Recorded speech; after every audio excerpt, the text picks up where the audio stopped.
बिस्मिल्लाहिर्रहमानिर्रहीम। अस्सलाम वालेकुम स्टूडेंट्स, कैसे हैं आप सब लोग। स्टूडेंट्स, आज का हमारा जो लेक्चर है, लेक्चर नंबर 4 फार्मास्यूटिक्स का लेक्चर नंबर 4 हम स्टार्ट करने जा रहे हैं। और उसका जो टॉपिक है वो है हिस्ट्री ऑफ फार्मेसी, कि फार्मेसी जो है उसकी हिस्ट्री क्या है, कौन से साइंटिस्ट ने फार्मेसी में काम किया, कैसे काम किया, इसके जो है इसकी डेवलपमेंट कैसे हुई, इसकी इम्प्रूवमेंट कैसे हुई। तो इसके बारे में हम जो है वो कंप्लीट यहाँ पे जो है वो पढ़ेंगे कि फार्मेसी के अंदर जो है वो हिस्ट्री मतलब पहले क्या काम हुआ और आगे। तो यहाँ पे हमारा जो मेन टॉपिक है वो है कंट्रीब्यूशन ऑफ मुस्लिम साइंटिस्ट, कि फार्मेसी के फील्ड के अंदर जो मुस्लिम साइंटिस्ट हैं, जो मुसलमान साइंसदान हैं, उनकी क्या कंट्रीब्यूशन है, उन्होंने क्या वर्क किया था, उन्होंने क्या काम किए थे फार्मेसी के अंदर। तो स्टूडेंट्स, यहाँ पे कुछ नाम मैंने लिखे हुए हैं, ये मुस्लिम साइंटिस्ट हैं जिन्होंने फार्मेसी के अंदर जो है वो अपना वर्क जो है वो कंट्रीब्यूट किया था। तो पहला साइंटिस्ट है अल-किंदी, दूसरा साइंटिस्ट है बोलिसीना, थर्ड है इब्न नफीस, फोर्थ है इब्न ज़ुहर, 5 है अल-बेरूनी और 6 है जाबिर बिन हयान। हम यहाँ पे 1 बाय 1 साइंटिस्ट का जो वर्क है और उनका इंट्रोडक्शन जो है वो कहाँ, वो क्या थे, उनका मतलब वो किस चीज़ में एक्सपर्ट थे और उन्होंने किस चीज़ पे वर्क किया, इसके बारे में हम जो है वो पढ़ेंगे 1 बाय 1।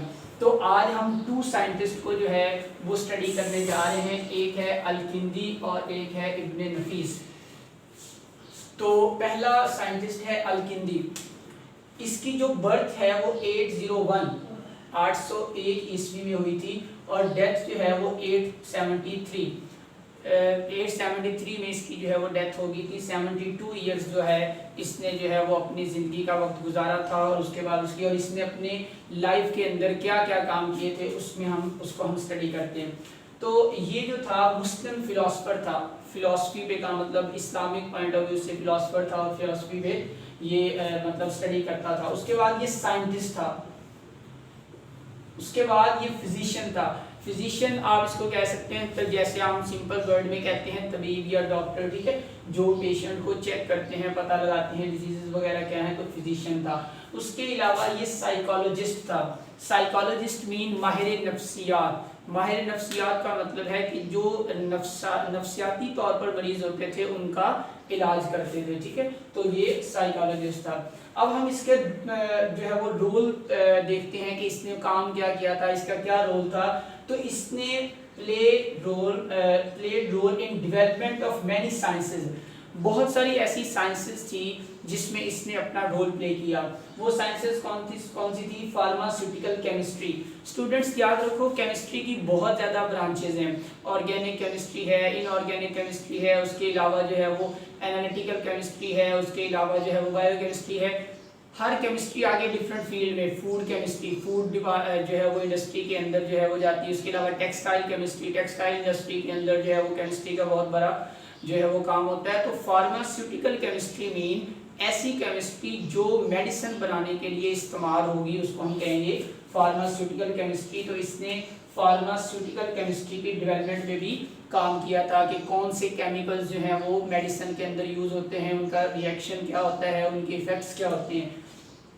उसके बाद इसने मेडिकल साइंसेज, मेडिसिन में बहुत ज़्यादा काम किया कि कौन सी डिजीज़ के लिए कौन सी मेडिसिन होनी चाहिए, कैसी होनी चाहिए, इनका इलाज कैसे करना है, इनके जो है वो मेडिसिन कैसे बनानी है, तो इस पर भी इसने काम किया था। उसके अलावा इसका एक और काम कॉस्मेटिक्स फार्मूलेशन।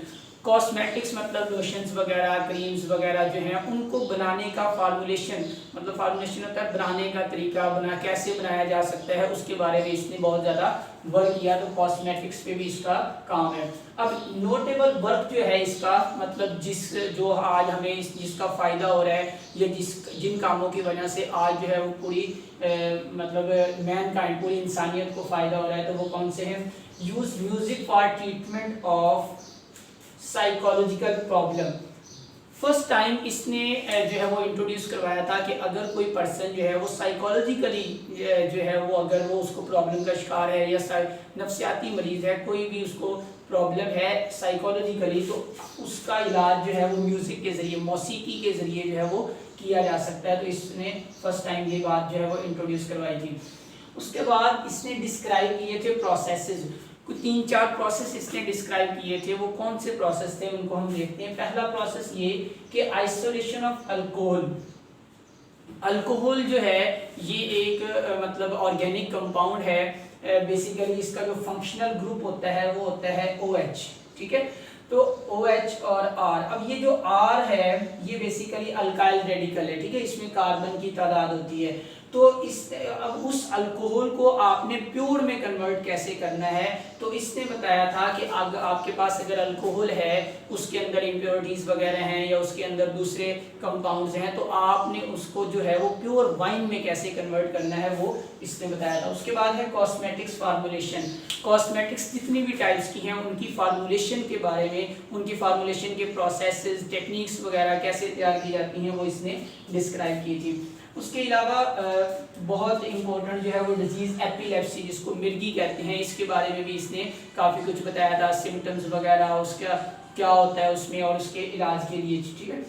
उसके बाद एक यहाँ पे लास्ट प्रोसेस इसने बताया था हाउ टू मेक परफ्यूम्स, कि आप जो है वो परफ्यूम कैसे बना सकते हैं। स्टूडेंट्स आप देखें कि फ्लावर्स जो हैं उनसे जो है वो मतलब फ्रेगरेंस होती है फ्लावर्स के अंदर। फ्लावर्स की जो पत्तियां होती हैं, लीव्स होते हैं जिनको हम पेटल्स कहते हैं, उनके अंदर बेसिकली जो होती है वो फ्रेगरेंस होती है। अब उसमें से फ्रेगरेंस को निकाल कर परफ्यूम बनाए जाते हैं या अतर बनाए जाते हैं, ठीक है। तो वो कैसे निकालना है, उन फ्लावर्स जो पेटल्स होती हैं उनमें से वो जो लिक्विड मटेरियल है या फ्रेगरेंस है वो निकालनी कैसे है, फिर उसको अतर में कैसे कन्वर्ट करना है और परफ्यूम में कैसे कन्वर्ट करना है, इसका प्रोसेस जो है वो इसने बताया था अल-किंदी ने। तो ये था पहला साइंटिस्ट, मुस्लिम साइंटिस्ट जिसने वर्क किया था। अब हम बात करेंगे इब्ने नफीस की। इब्ने नफीस जो है इसकी जो बर्थ हुई थी वो हुई थी 1213 ईस्वी में, ठीक है, 1213 ईस्वी में, और इसकी जो डेथ हुई थी वो हुई थी 1288 ईस्वी में, ठीक है। मतलब 1288 ईस्वी में इसकी क्या हुई थी, डेथ हो गई थी, ठीक है। अब इसने अपनी लाइफ में क्या काम किया इसको हम देखते हैं, इसकी क्या कंट्रीब्यूशन है फार्मेसी के अंदर। पहले हम इसका थोड़ा सा इंट्रोडक्शन देख लेते हैं। स्टूडेंट्स की ग्रेट फिजिशियन था, माहिर तबीब आप इसको कहते हैं, ये भी फिजिशियन था वो भी फिजिशियन था, ठीक है। तो माहिर तबीब एक बहुत बड़ा अजीम अपने टाइम के अंदर। उसके बाद ये एनाटोमिस्ट था। एनाटोमिस्ट का मतलब क्या है, आप लोगों ने एनाटॉमी का वर्ड सुना होगा। एनाटॉमी का मतलब होता है स्ट्रक्चर, किसी भी चीज़ की स्ट्रक्चर को स्टडी करना। फॉर एग्जांपल मैं इसकी मिसाल ऐसे देता हूँ कि हमारी बॉडी के अंदर हार्ट है या हमारी बॉडी के अंदर स्टमक है, तो उसकी स्ट्रक्चर कैसी है, वो कैसा बना हुआ है, क्या वो स्फेरिकल है या वो जो है वो पिरामिड शेप है या किस तरह की है या वो ट्रायंगुलर शेप है। तो जो बेसिकली किसी भी ऑर्गन की या किसी भी जो है वो बॉडी के ऑर्गन की स्ट्रक्चर को स्टडी करना उसको कहते हैं एनाटोमिस्ट। तो ये एनाटोमिस्ट था। उसके बाद ये फिजियोलॉजिस्ट था। फिजियोलॉजिस्ट क्या होता है, स्टूडेंट्स याद रखो आप लोगों ने फिजियोलॉजी ब्रांच पढ़ी होगी बायोलॉजी की। बायोलॉजी की ब्रांच होती है फिजियोलॉजी।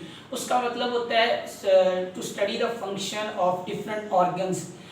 जो हमारी बॉडी के अंदर या प्लांट्स या कोई भी लिविंग ऑर्गेनिजम्स हैं उनकी बॉडी के अंदर जो ऑर्गन होते हैं या स्ट्रक्चर्स होती हैं, प्लांट्स के अंदर तो ऑर्गन नहीं होते, बेसिकली स्ट्रक्चर्स होती हैं। एनिमल्स के अंदर या जो हायर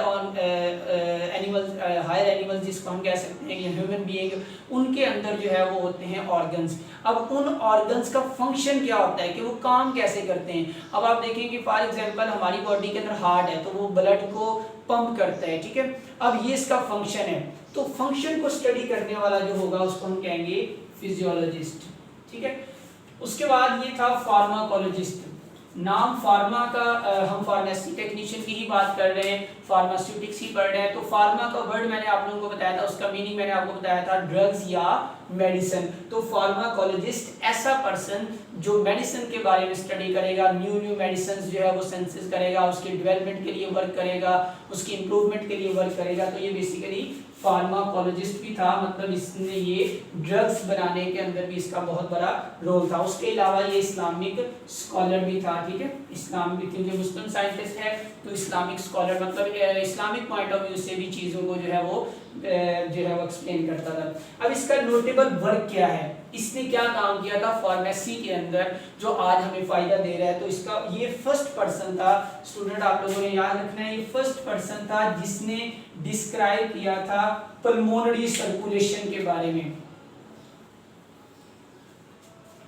अब क्वेश्चन इज दैट कि व्हाट इज पल्मोनरी सर्कुलेशन, आखिर ये पल्मोनरी सर्कुलेशन है क्या, जिसके बारे में जो है वो इब्न नफीस ने बताया था। तो ये पेपर में एमसीक्यूज भी आता है कि कौन सा ऐसा साइंटिस्ट है जिसने पल्मोनरी सर्कुलेशन के बारे में बताया था। तो स्टूडेंट्स यहाँ पे मैंने छोटी सी डायग्राम बनाई है आप लोगों को समझाने के लिए। यहाँ पे मैंने तीन जो है वो वर्ड लिखे हैं, हार्ट, बॉडी, लंग्स। आपकी बॉडी के अंदर हार्ट भी होता है और लंग्स भी होते हैं, ठीक है। अब हार्ट का काम है ब्लड को पंप करना, ठीक है, और लंग्स का काम है, लंग्स के अंदर एयर जाती है और उस एयर, जब एयर हवा अंदर जाती है तो उसमें ऑक्सीजन होती है, लंग्स उस ऑक्सीजन को रख लेते हैं और वहां पे क्या होता है, अब होता क्या है बेसिकली कि बॉडी से जो डीऑक्सीजनेटेड ऐसा ब्लड जिसके अंदर ऑक्सीजन नहीं है वो हार्ट के पास आता है, हार्ट उसको किधर भेजता है, लंग्स में। अब लंग्स के पास ऑक्सीजन होती है, ठीक है, लंग्स के पास क्या होती है, ऑक्सीजन। अब ये लंग्स जो हैं उस ऑक्सीजन को, मतलब ब्लड इनके पास आया तो वो ब्लड के अंदर होती है हीमोग्लोबिन, ठीक है, वो हीमोग्लोबिन यहाँ से ऑक्सीजन को कैरी कर लेगी, जैसे ऑक्सीजन को कैरी कर लेगी। अब यहाँ पे जो ब्लड होगा उसको हम कहेंगे ऑक्सीजनेटेड ब्लड, ऐसा ब्लड जिसके अंदर ऑक्सीजन है।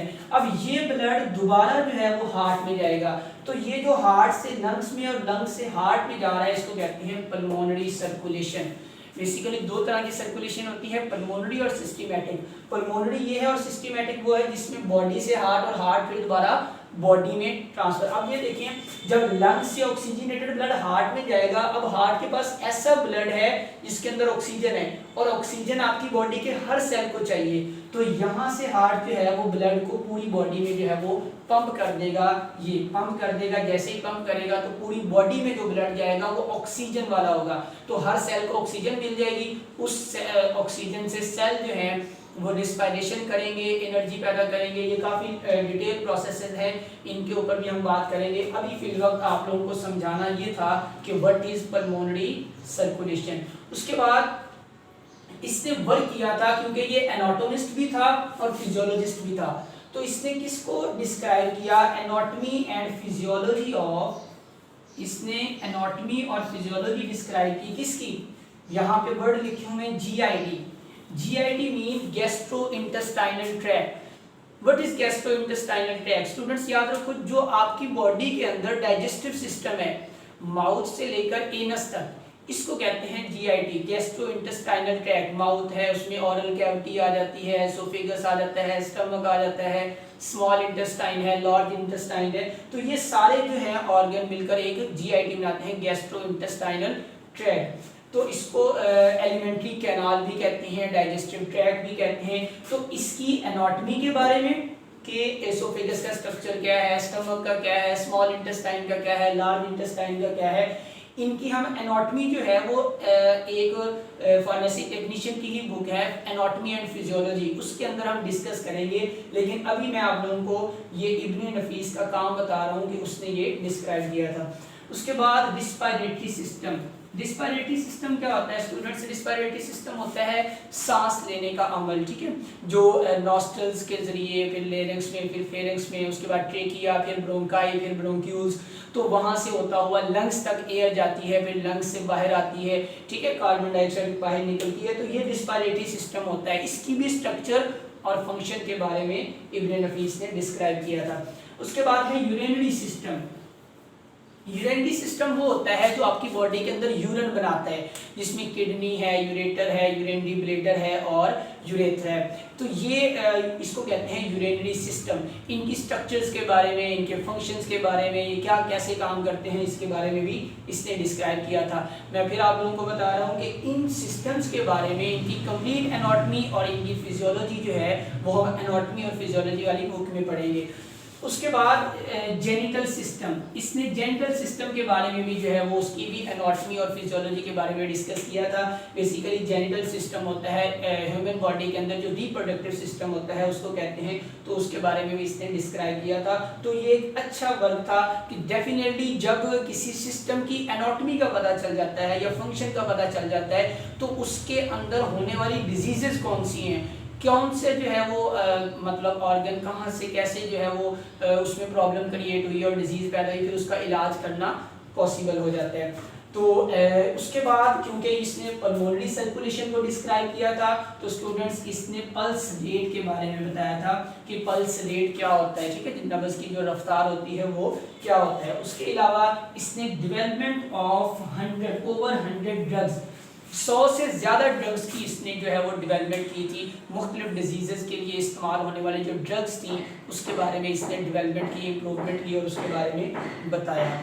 तो स्टूडेंट्स आज हमने डिस्कस किया है अल-किंदी के बारे में और इब्न नफीस के बारे में। इनमें से शॉर्ट क्वेश्चंस भी जो है ना वो एमसीक्यूज आते हैं और इनके ऊपर नोट भी आ सकता है कि write a detail note on Ibn Nafis. तो 5 नंबर का क्वेश्चन होगा, आप लोगों ने ये लिखना होगा, उसका नोटेबल वर्क लिखना होगा। अगर इस पे आता है तो आपने उसके बारे में लिखना होगा और उसका नोटेबल वर्क लिखना होगा। या एमसीक्यूज इसमें से उनके जो उन्होंने जो काम किए थे उसके बारे में एमसीक्यूज पूछे जा सकते हैं। अगले लेक्चर के अंदर मैं आप लोगों को जो बाकी साइंटिस्ट हैं उनके बारे में डिटेल जो है वो बताऊंगा। ओके स्टूडेंट्स, अल्लाह हाफिज़।